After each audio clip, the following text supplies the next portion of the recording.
उन्होंने मुझे कहा आप इतनी हमारे खिलाफ बातें कर रहे हैं चैनलों पर। मैंने कहा और कहाँ करूँ, आप कह रहे हैं टक्कर मारूं तराजू को, कहाँ मारूं जाके। बात का तो मैं समझता हूँ बंद करूं मैं भी ये दुकान, क्या वैसे ही मैं फजूल लोगों का टाइम जाया कर रहा हूँ।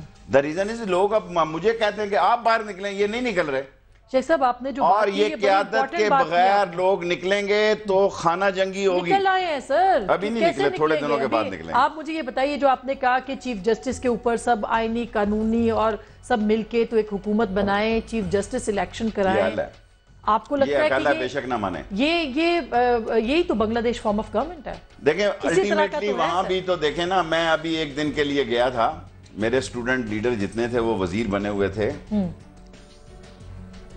वहां जो चीज इंडिया में या बांग्लादेश में जो उनको सिस्टम को सूट करती है, बल्कि आज मैं एक प्रेसिडेंट के बड़े दोस्त हैं, सुबह उनके साथ था मलिक रियाज साहब के, मैंने उनको क्या आप हर वक्त बकवास कर रहे हैं। मैंने कहा मैं बकवास नहीं कर रहा, right man for the right job अगर ये अपॉइंट कर दें, आप शेख हफीज किसी उस आदमी को बुलाएं जिसका मुतलका काम है। ये 5-6 लोग इन्होंने वहां कंप्यूटराइज रखे हुए हैं, इनको दफ्तर से हाँक दिया जाता है, जाओ चैनलों पे जाके। मुझे कोई शौक नहीं है अलहदा बात करने का, नो सर, नो वे। लेकिन अगर कोई बंदा काम का, बंदे का पुत्र जिसके ऊपर जिम्मेदारी है, जो कानून आए, शेख हफीज मैं उसके साथ प्रोग्राम करता हूं, आए राना क्या नाम है नवीद कमर साहब आए, जिनके साथ देखिए जिनका इश्यू है, आए आसम चौधरी साहब, वो तो बैठे हुए हैं महफिलें से जाए बैठे। जिनका इश्यू नहीं है उनको चैनलों को फिलिंग प्रोग्राम में बना दिए, जाओ जाके लड़ो, जाओ जाके बातें करो। बातों से तो पेट नहीं भरते, पेट भरता है कानून आइन के तकाजों से। कानून आइन का तकाजा यह है कि ये मुल्क कोलैप्स होने जा रहा है।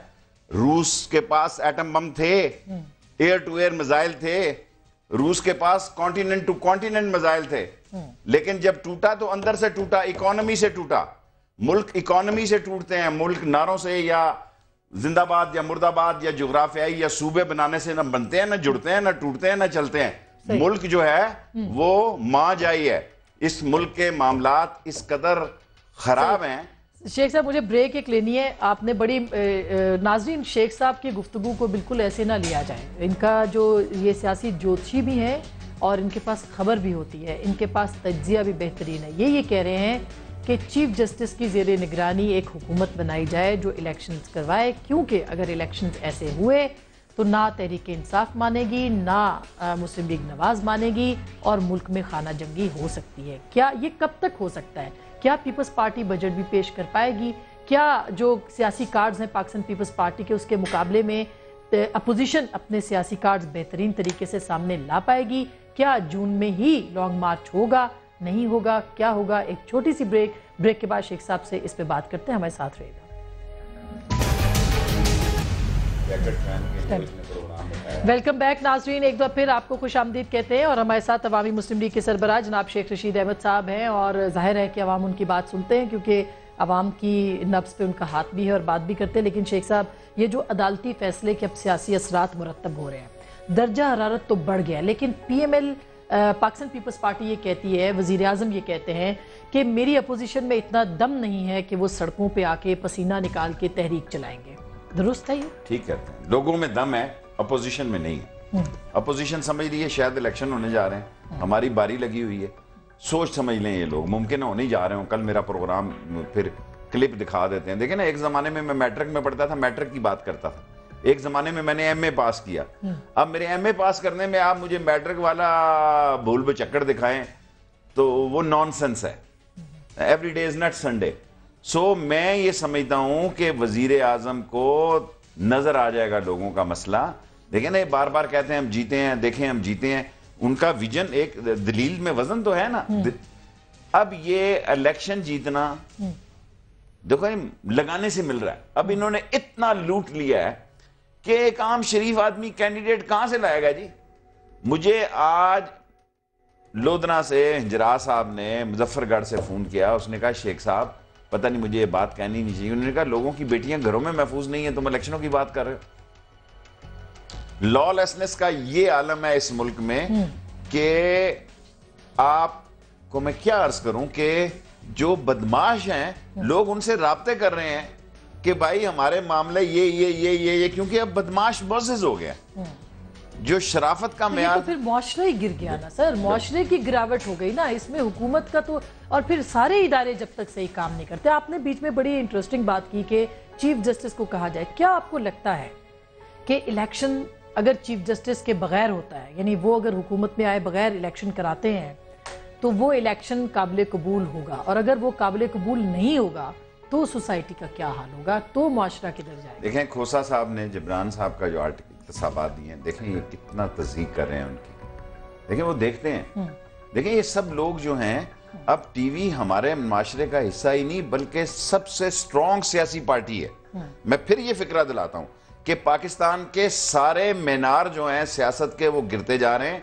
सियासी पार्टियों की क़यादतें लोगों के जज्बात की तर्जमान नहीं है, अपने इक़्तिदार की भूख का ख्वाहिश जो है उनके पेट में ललचा रही हो या उनकी सोचों में ललचा रही हो। ये सब कुछ नहीं होने जा रहा जो वो कह रहे हैं। मैं ये कह रहा हूं, लेकिन वो उकसा रहे हैं। खुद खोसा साहब ने क्या अपनी शायरी में उकसाया नहीं है लोगों को कि सड़कों पे आ जाए और आप एग्जीक्यूटिव के ऑर्डर्स पे अमल? क्या जजों का ये काम होना चाहिए? देखिए मेरी बात सुने, आप बात कर रहे हैं, बेशक जो भी वो कह रहे हैं वो दुरुस्त है, मगर ये क्या उनका ये काम नहीं है, ये आपका काम है। इसका मतलब आप फेल हो गए, सियासतदान फेल हो गया जो जजों को इस। देखें अगर तो आप ये कहेंगे 4.5 सालों में 5 साल के करीब हर वो आदमी फेल हो गया सिवाय लूट मार करने वालों के। और जो जब आप देखें ना, ये नून वाले लोग कहते हैं हम तो इस इक़्तिदार में नहीं भी। 4.5 साल आप 63% सूबे पे हुक्मरानी कर रहे हैं कि नहीं कर रहे? 65% सूबे पे आप हुक्मरानी कर रहे हैं। जिसके पंजाब पे जिसकी हुकूमत हो वो भी वही पाकिस्तान होता है। और अब सूरत हाल क्या बनी है?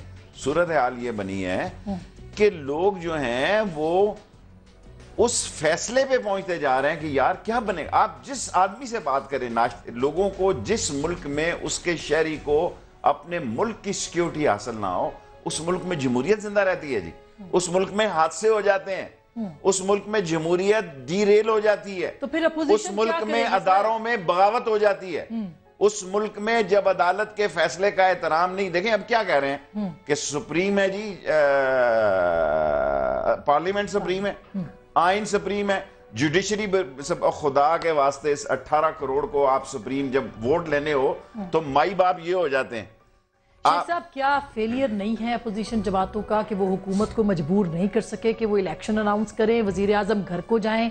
ये अपोजिशन का फेलियर नहीं है, नाकामी नहीं है? तो फिर किस तरह से क्या करेंगे आप? देखें बेसिक फिलॉसफी ये है कि बाज लोगों का ख्याल था कि हम अगर बाहर निकलेंगे फौज आ जाएगी। फौज ने सत्तू पिए हुए थे, पिए हुए हैं और पिए हुए रहने चाहिए उनको।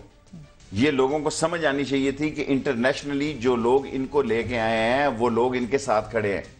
जब वो लोग इनके साथ खड़े हैं तो फाइनेंशियल सपोर्ट जैसी तैसी भी है वो इनके साथ खड़ी है। और हमें जो खिलाए रखेंगे हमारी फोर्सेस को कि जनाब इंडिया, हमें इधर सैंडविच बनने जा रहे हैं, इधर इंडिया होगा उधर अफगानिस्तान होगा, और रातों रात ओबामा जाते हैं और उससे जाके डील करके आते हैं।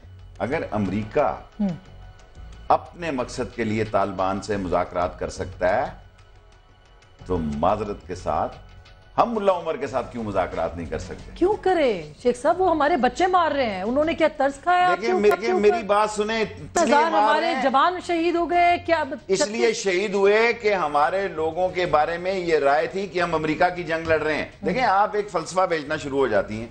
देखिए ना, आपकी एक अपनी सोच माइंड सेट है। आप जो इनकलाबी और रेवोल्यूशनर और लेफ्ट की सोच रखने वाले लोग हैं, बाबा उनके ज़हन में ये बात बता दी गई कि ये पाक फौज के लोग अमेरिका की लड़ाई लड़ रहे हैं। अब कैसे निकली और हर उस तालिबान की हमायत करनी चाहिए थी, करनी चाहिए है, जिसने पाकिस्तानी फौजों के साथ लड़ाई नहीं लड़ी, पाकिस्तान के साथ हथियार नहीं उठाया और पाकिस्तान को अपना एक मुहिब्बे वतन दोस्त मुल्क तस्वर किया। उनसे मुज़ाकरात करके उनको पार्टी तस्लीम करे और उसके बाद उनको इलेक्शन लड़ने की इजाजत दे, फिर वो हुकूमत में आएंगे। ये तालिबान की बात करें सर, क्या हुआ बैरूत के अंदर, क्या हुआ लबनान के अंदर? यही हुआ ना, उन्होंने जिन्होंने हथियार उठाए हमें तो इसकी फिक्र नहीं है, पॉलिटिकल हिजबुल्लाह हमें तो इसकी फिक्र नहीं है, इसकी फिक्र है आलू बेचने वालों को फिक्र है। हम आलू प्याज बेचने के लिए आप भी उनकी बहुत बड़ी हामी है कि हमारा पानी बंद हो जाए, हमारी खेतियां उजड़ जाएं, हमारे लहाते खेत जो है उजड़ जाएं, हम लेट जाएं नीचे। स्ट्रेटेजिक डेप्थ देखें, ये आपके आर्टिकल लिखने वाले वो स्ट्रेटेजिकल डेप्थ से शायद वाकफ नहीं। हमारा जोग्राफिया हमारा स्ट्रेटेजिकल डेप्थ है। जिस दिन हमारे जोग्राफिया के साथ हमें बाहर से कोई खतरात नहीं है, ये जो खतरात हमें डराने की बात हो रही है, सारा इंडिया पाकिस्तान की रेंज में है, सारा इंडिया। असम का शायद थोड़ा सा इलाका ना हो, ये बात उनको समझ है। हम दोस्ती चाहते हैं, हम अच्छे तल्लकात चाहते हैं, हम तजारत चाहते हैं, लेकिन हम मसलों का हल चाहते हैं। हमें आप 200 बंद बना दें, आप 200 बंद बना के आने वाले मेरा बच्चा जो है वहां रोटी के टुकड़े के लिए गन से टुकड़ी उठा के खाए और आपकी हजमनी सारे एशिया सारी दुनिया में आप मुसल्लत हो जाएं, चीन पे भी आप सुपर पावर बन जाएं, नॉट पॉसिबल। शेख साहब अच्छा ये लॉन्ग मार्च का बताइए, ये कब होगा? क्योंकि बड़े नारे हमने सुने हैं, पसीना भी बड़ा निकलता है अपोजिशन का। ये लॉन्ग मार्च क्या जून में हो जाएगा? पीपल्स पार्टी बजट पेश कर देगी या? देखिए जी, पीपल्स पार्टी तो यकीनन, अगर मेरा तो ख्याल था कि शायद ये सेनेट के इलेक्शन के बाद चली जाएगी, लेकिन ये बजट के बाद इलेक्शन में चली जाएगी। और उसे अगर उनकी स्ट्रेटजी ठीक है, वो 2 बजट देंगे। एक बजट वो देंगे जिसमें तरक्याती काम की लूट मार कर देंगे। एक एक वजीर को कहेंगे ये लो जनाब 100-100 करोड़ रुपया, 200-200 करोड़ रुपया। सेकंड बजट अगर कोई भी आता है, उसके बढ़नी चाहिए तनख्वाहें। लोग देखो ना, पिसा कौन है? डबल डिजिट इन्फ्लेशन से तनख्वाहदार आदमी पिसा है। बढ़नी चाहिए तनख्वाहें लोगों की।